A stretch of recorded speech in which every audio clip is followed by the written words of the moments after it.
오늘부터 이제 더워지기 시작했죠. 저는 사실 벌써 에어컨을 틀고 자고 있습니다.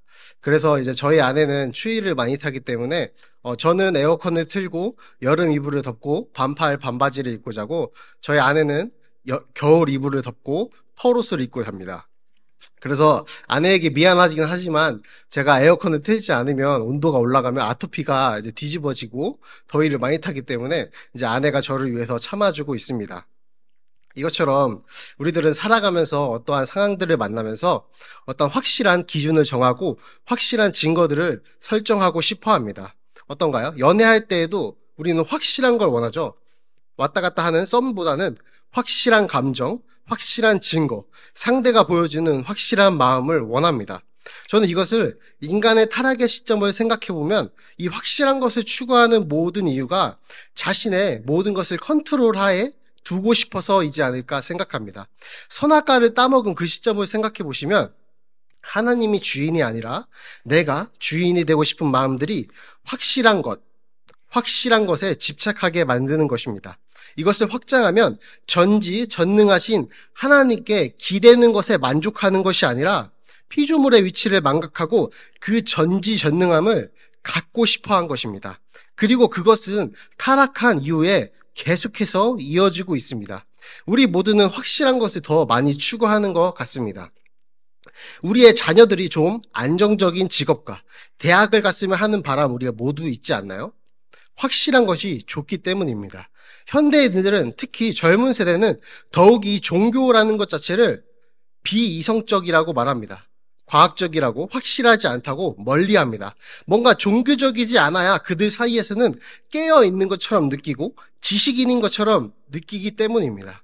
근데 그러면서도 웃긴 것이 젊은 세대는 타로나 오늘의 운세나 점집을 자주 찾아가고 이상하게 생각하지 않습니다. 얼마 전에 제가 파묘라는 영화를 보러 갔었습니다. 하나도 무섭지 않다고 해서 보러 갔는데 보다가 아내와 중간에 나왔습니다. 이제 거기서는 좀 무서웠다는 거죠. 거기서는 부자 중에도 등급이 높은 속에 속하는 사람들이 그러한 초고위층에 속하는 부자들이 풍수지리와 미신을 믿으며 모든 확률을 차단하는 조심하는 모습을 보여줍니다. 확실한 것을 추구하는 것입니다.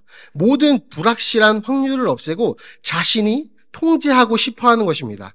아직도 이사가는 날을 찾으면 뭐를 찾죠? 손 없는 날.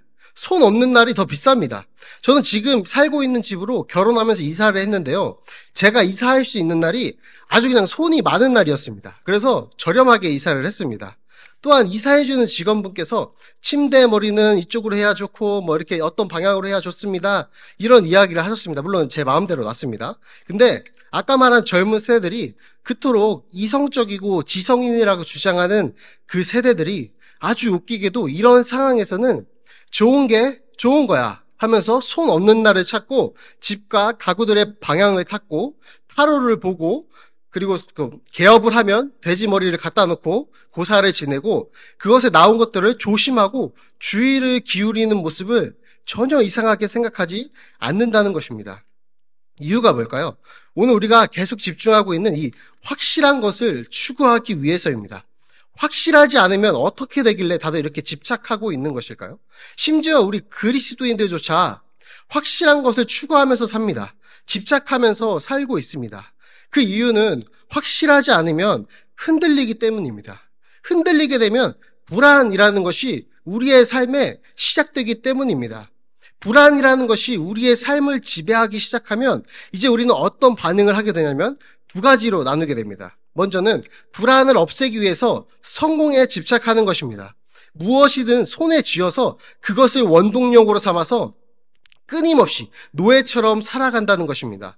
코인 투자, 성공이라는 유튜브의 게시물을 보고 나도 저렇게 될 수 있지 않을까 허황된 꿈을 꾸며 살아가는 것입니다. 실제로 코인이나 주식 투자로 성공한 사람은 10%가 안 된다고 통계가 나와 있습니다. 그러나 그 모두는 자신도 그 10%가 될 거라 확신하면서 나아가는 것입니다. 자신의 삶에 불확실한 것을 없애기 위해서 집착하는 모습을 보여주는 것입니다. 모든 것을 컨트롤하고 싶은 것입니다. 이 돈이라는 것을 발판 삼아 명예를 발판 삼아 전지전능함으로 다가서고 싶은 욕망들이 성경에서부터 지금 우리의 사는 시대까지 계속해서 그 모습만 바꿔서 이어져 온다는 것입니다. 반대로 다른 경우는 모든 것을 포기한 채 살아가는 것입니다. 지금 우리가 마주한 세상의 문제들은 이러한 시각에서도 볼 수 있다는 것입니다. 결혼 포기, 출산 포기 등 이런 모든 문제, 이 세상에 어느 것 하나 확실한 것이 없는 불확실한 세대이기 때문에 그 속에서 방황하고 고민하고 좌절하다가 포기해버린다는 것입니다. 그리고 가장 큰 문제는 그 속에서 그 현실을 마주하는 우리 그리스도인들입니다. 왜냐하면 먼저 우리도 확실한 것이 필요한 것은 마찬가지이기 때문입니다. 다음은 우리는 성경을 읽고 배웁니다. 매일매일 성경을 읽지만 이 복잡한 형식에 그것을 적용하는 것이 굉장히 어렵고 괴리감을 느끼기 때문입니다. 이 말씀이 오늘날 우리에게 대체 어떻게 적용되는지 도대체 알 수가 없어서 우리 그리스도인들마저 저 큰 세상의 흐름에 휩쓸려서 살아가기 쉽다는 것입니다. 전지전능하신 하나님을 우리 앞에 두고도 내가 전지전능하고 싶은 그 죄성이 끊임없이 우리를 괴롭히는 것을 발견하는 것입니다. 성경은 우리가 마주한 현실에 확실하게 답을 주지 않아 보입니다. 내가 마주한 고통과 좌절에 명확하게 답을 주지 않는 것 같아 보입니다. 우리는 지금 우리의 자녀들의 문제와 우리의 직장 문제와 우리의 가정의 문제를, 재정과 건강의 문제를 아주 지극히 냉담한 현실에 대한 문제를 매일매일 해결해달라고 부르짖고 있는데 성경이 우리에게 말해주는 것은 2000년 전의 십자가 사건을 바라보라라고 얘기해주고 있기 때문입니다. 그래서 우리의 죄성은 그 속에서 무엇이라고 우리한테 얘기를 하냐면 거봐, 너가 선악과를 직접 따서 전지전능함으로 너의 모든 것을 컨트롤할 수 있어야 이 세상을 살 수 있어 라고 계속해서 우리에게 말하는 것입니다. 근데 우리가 배운 것은 무엇인가요? 이것에 넘어가지 않아야 한다는 것입니다. 그래서 우리는 계속해서 고뇌하고 때로는 대체 그래서 어떻게 하라는 거예요? 왜 이렇게 하려고 해도 안 되는 걸까? 나는 왜 이럴까? 나는 왜 자꾸 아직도 제자리에 서 있는 걸까? 마치 바울의 나는 공고한 자로다라는 고백을 우리가 하고 있는 것인지도 모르겠습니다. 그 괴리감을 도대체 어떻게 연결해야지 성경이 말하는 것을 우리 삶에 직접 대입해서 살 수 있는지 오늘 시편의 1절의 시작과 함께 우리에게 제시하고 있습니다. 우리 함께 1절을 읽어보겠습니다. 하나님이여 나를 지켜주소서. 아멘. 보호를 요청하는 간구입니다. 이 시편의 시인은 지금 위험에 처해 있습니다. 그래서 하나님이 자신의 피난처라고 고백하고 자신을 지켜달라고 간구하고 있습니다. 이 시인이 위험에 처해서 하나님을 찾는 것은 너무나 당연하게 이해가 됩니다, 우리도. 근데 하나님께 이 피신한다는 것이 제대로 뭘 의미하는 걸까? 우리 삶에서 어떻게 해야 그 현실적인 문제들에 휩쓸리지 않고 아직도 나에게 그 선악과를 따고 얘기하는 그 죄성을 떠나서 하나님께 피할 수 있는 걸까요? 그 첫 번째 단계입니다. 본문 2절을 보시면요. 시편 기자는 이렇게 말합니다. 제가 읽어드리겠습니다. 내가 여호와께 아뢰되 주는 나의 주님이시요 주 밖에는 나의 복이 없다 하였나이다. 이 고백은 우리 삶에서 어떻게 작용하냐면 세상에 휩쓸리는 우리를 그곳에서 일단 분리하고 구별하는 역할을 합니다. 다시 말하면 지금 그 죄악 가득한 세상에서 그리스도인으로 남아있기 위해서 먼저 하나님께 피해야 한다고 말하고 있는데 그 방법이 일단은 우리를 구별한다는 것입니다. 나와 세상을 구별한다는 것입니다. 이것은 정체성을 다시 한번 확인하는 그러한 일이기도 합니다.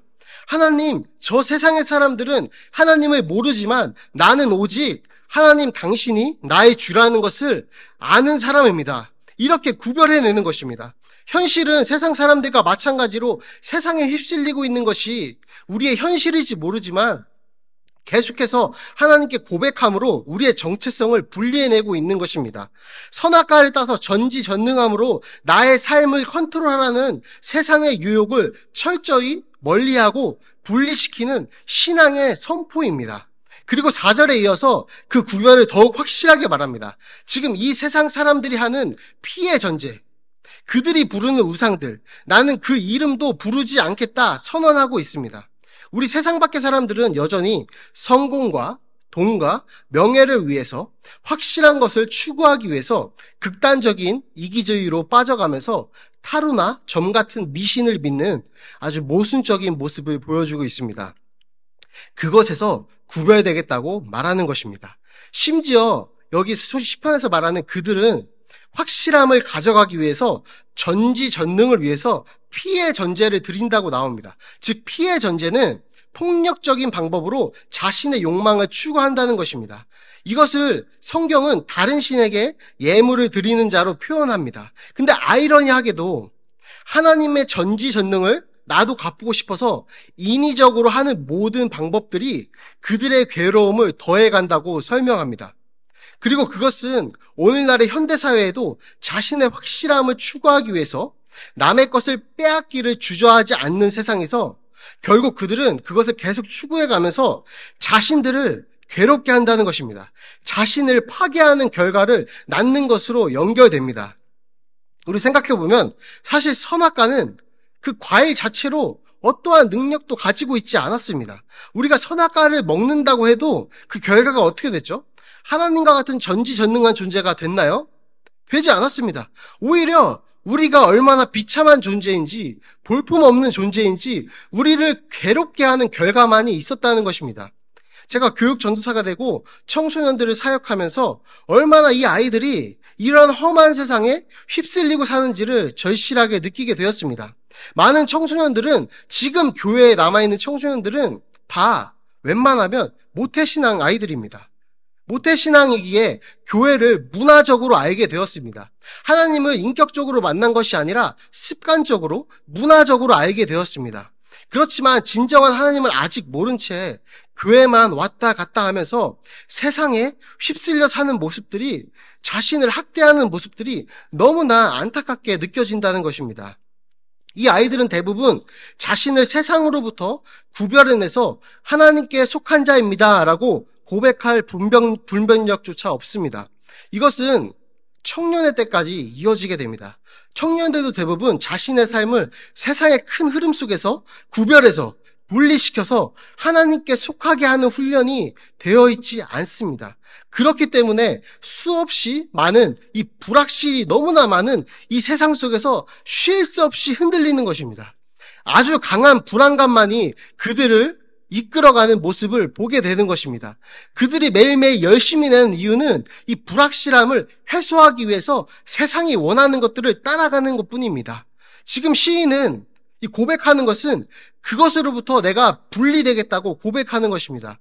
이것이 하나님께로 피하는 첫 시작입니다. 제대로 피하는 첫 시작입니다. 내가 세상에 휩쓸린다는 사실을 인식하고 그것이 우리가 흔들리고 불확실한 이유라는 것을 알고 우리는 다른 방식으로 그 불확실함을 해소하기 위해서 분리하는 것입니다. 왜냐하면 세상의 방법은 결국 우리를 괴롭게 하는 것을 우리는 알기 때문입니다. 구별해내는 것입니다. 우리가 이 분리하는 훈련을 하지 못한다면 사실 제대로 하나님께 피하는 방법을 모를 수 있습니다. 그래서 4절 이후부터 8절 전까지는 세상으로부터 분리된 그리스도인이 그제서야 어떤 것을 보게 되고 대신 어떤 힘을 갖게 되는지 말해줍니다. 세상으로부터 분리되면 세상이 추구하는 것을 추구하지 못하기에 내가 더 불안하지 않을까 하는 걱정들이 쌓여옵니다. 나는 이대로 살아도 진짜 괜찮은 것인가? 세상의 시계대로 가지 않아도 이 시기에는 좋은 대학을 목표로 하고 이 시기에는 더 좋은 직장을 목표로 하고, 실제로 제가 안 믿는 친구들을 만나서 하는 이야기는 뭐냐면 원천징수 떼고 원천징수가 얼마인지, 연봉이 얼마인지 물어보는 겁니다. 자기가 지금 이 연차면 자기가 지금 한 5년 정도 일을 했는데 이 정도면 친구에 비해서 내가 어느 정도 위치인가를 계속해서 가늠하는 것입니다. 그게 요즘 젊은 세대들의 만나면 주제입니다. 어떻게 내가 더 성공할까? 어떻게 내가 더 돈을 많이 벌까? 어떻게 안정된 삶을 꾸릴까? 그래서 이것에서 벗어나면, 분리해내면 정말 이렇게 살아도 되지 않아도 되는 것인가 하는 걱정이 오히려 몰려온다는 것입니다. 근데 이 걱정이 몰아치다가, 저도 이 걱정을 하다가 이 시인의 상황을 보고 위안을 받을 수 있었습니다. 이 시편 16편에 시인이 정확히 누구인지는 알 수 없습니다. 그러나 이 주석들을 통해서 이 시인의 저자가, 이 시편의 저자가 레위인 제사장이라는 힌트를 알게 되었습니다. 근데 그 레위인이라는 사실에 저는 위로를 받게 된 건데요. 그 이유는 지금 5절과 6절을 한번 읽어보시겠습니다. 함께 읽겠습니다. 여호와는 나의 산업과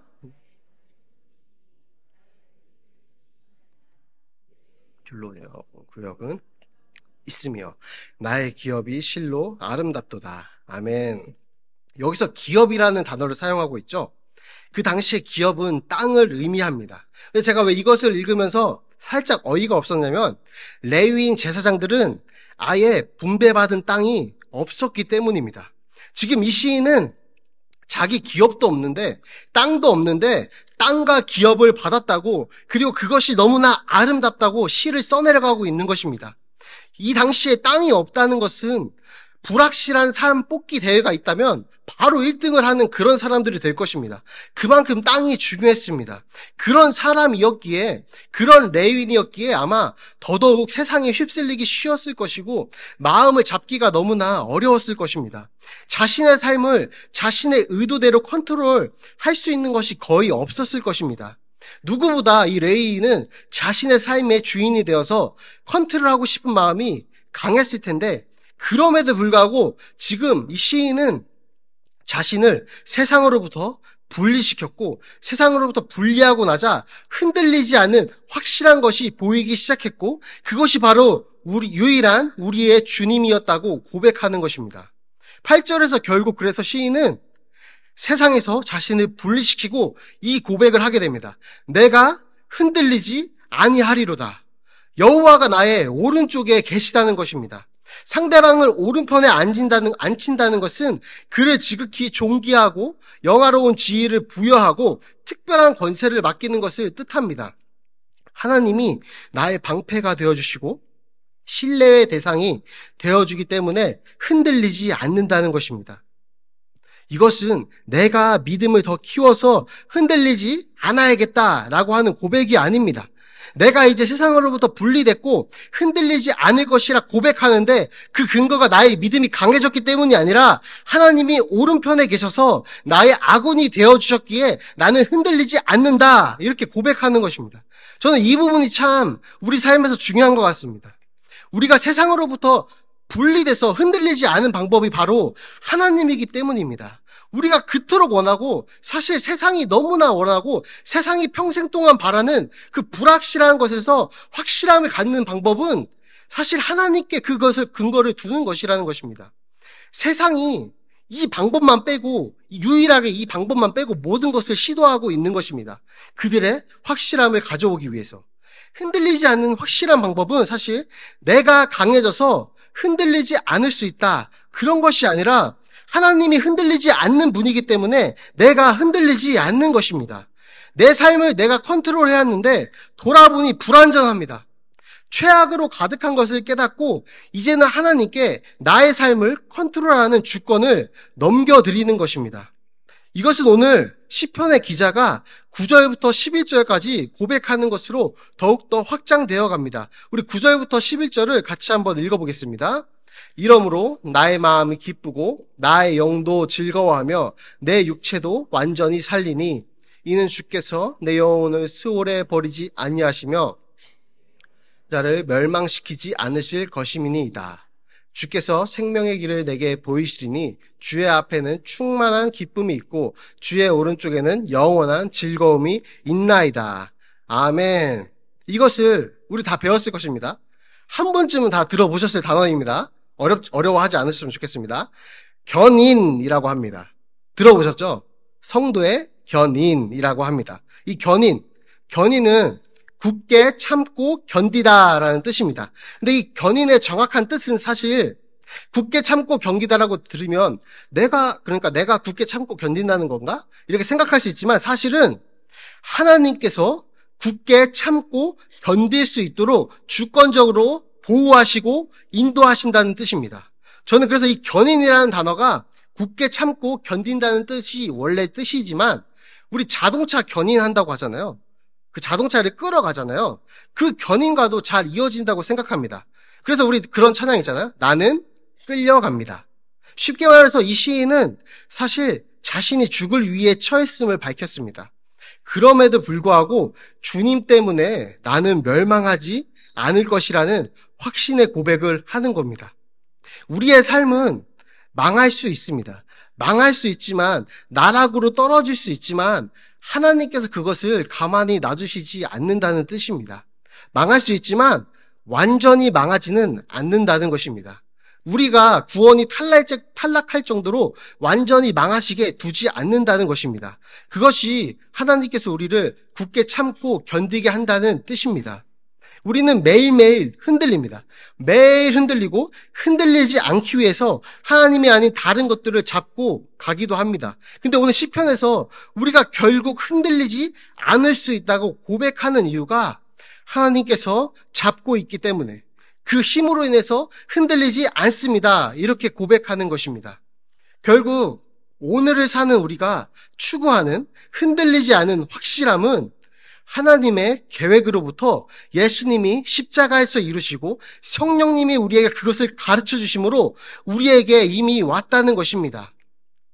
그리고 하나님은 그 흔들리지 않는 확실함을 주신 것도 모자라서 끝까지 흔들리지 않게 붙잡아 주겠다고 약속하셨다는 것입니다. 그렇다면 우리가 해야 되는 것은 무엇일까요? 하나님께서 믿음을 주신 것도 모자라서 우리가 믿음으로 살아내는 그 모든 생애까지, 그 과정까지 자신이 직접 흔들리지 않게 잡아주겠다 하셨는데 우리는 그럼 뭘 해야 되는 걸까요? 할 일이 없어 보이지 않나요? 하나님께서 다 해주시니까 우리는 아무것도 할 필요가 없는 걸까요? 이것이 우리를 방종으로 이끄는 변명이 절대로 될 수 없습니다. 왜냐하면 우리는 하나님이 우리 삶이 절대로 흔들리지 않게 해주신다고 했으니까 이제 더 이상 흔들리지 않는 것을 찾아서 허덕이면서 세상의 것을 찾아가면서 세상에 쫓기면서 살지 않아도 된다는 것입니다. 우리가 여태까지 간구했던 것은 그래도 우리는 그리스도인이니까 좀 세상과 구별되어 보겠다고 이러한 고백을 했습니다. 하나님, 우리 삶을 좀 확실하게 이것도 해주시고 저것도 해주시고 이것만 이뤄주시면 내가 달려나가겠습니다. 하나님, 이거 응답만 주시면 내가 달려나갈 준비가 되어 있습니다. 불확실한 세상 속에서 확실한 증거를 좀 보여주시면 내가 뒤도 안 돌아보고 순종만 하겠습니다. 이러한 고백을 여태 해왔습니다. 근데 우리는 이제 여기서 한 걸음 더 나아갔으면 좋겠습니다. 믿음으로 살아내는 과정까지 하나님께서 잡고 계신다는 사실을 알았기 때문에 하나님 나라를 위해서 이제 나를 내던질 수 있게 구하자는 것입니다. 더 이상 확실함을 위해서, 흔들리지 않기 위해서 나의 삶에 어떤 것이, 어떤 명예라든지 재정이라든지 능력이라든지 그 어떤 것도 더해져야 할 필요가 없다는 것을 깨닫는 것입니다. 지금 이 말은 우리가 목표로 삼고 있는 것들을 다 포기하라는 말은 아닙니다. 목표로 삼고 기도하는 것들의 그 동기가, 그 이유가, 그 근본적인 에너지가 바뀐다는 것입니다. 우리가 구하고 있던 것들을 구하는 이유가 바뀐다는 것입니다. 그에 맞춰 그 목표는 수정되고 다듬어 갈 것입니다. 하나님이 원하시는 방향으로. 내가 흔들리지 않기 위해서 구했던 것이라면 이제는 내 삶이 나를 끝까지 붙들고 가시는 삶의 여정마저 주권적으로 이루어 가시는 하나님의 은혜로 인해서 절대로 흔들리지 않는 것을 알았기에 이제는 하나님 나라를 위해서, 복음을 위해서, 타인을 살리기 위해서 나의 목표를 삼고 나의 목표를 정하고 뜻을 세우고 구해가게 된다는 것입니다. 이제 말씀을 맺으려고 하는데요. 우리 삶은 여전히 이 시를 쓴 레위인처럼 기업은 없을 수 있습니다. 가진 것이 없는 것이죠. 그래서 다시 흔들리는 세상 속으로 걸어가서 이것이 진짜 있어야 확실한 거 아닌가? 이러한 생각이 계속해서 밀려올 수 있습니다. 그때마다 오늘 시편에서 보여준 것처럼 이 레위인이 우리에게 말해주는 것처럼 즉시 떠올리시고 이렇게 고백하시면서 우리를 세상으로부터 분리시키는 훈련을 하셨으면 좋겠습니다. 오늘 레위인은 하나님이여 나를 지켜주소서, 내가 주께 피하나이다. 주는 나의 주님이시오니 주님 밖에는 나의 복이 없습니다. 내가 여호와를 항상 내 앞에 모시고 당신이 나의 오른쪽에 계심으로 내가 흔들리지 않겠습니다. 이렇게 고백하심으로 다시 한번 믿음을 선물로 두시고 그 과정까지 이끌어 주시겠다는 하나님의 약속을 떠올리시고, 그것을 떠올리면 우리 마음에 어떤 것이 찾아오냐면 위로가 찾아옵니다. 평안이 찾아옵니다. 도전이 찾아옵니다. 하나님께서 회복시켜준 그 회복이 찾아온다는 것입니다. 이러한 것을 경험하시며 가면서 가는 우리 거룩한 공동체가 되기를 주님의 이름으로 축복합니다.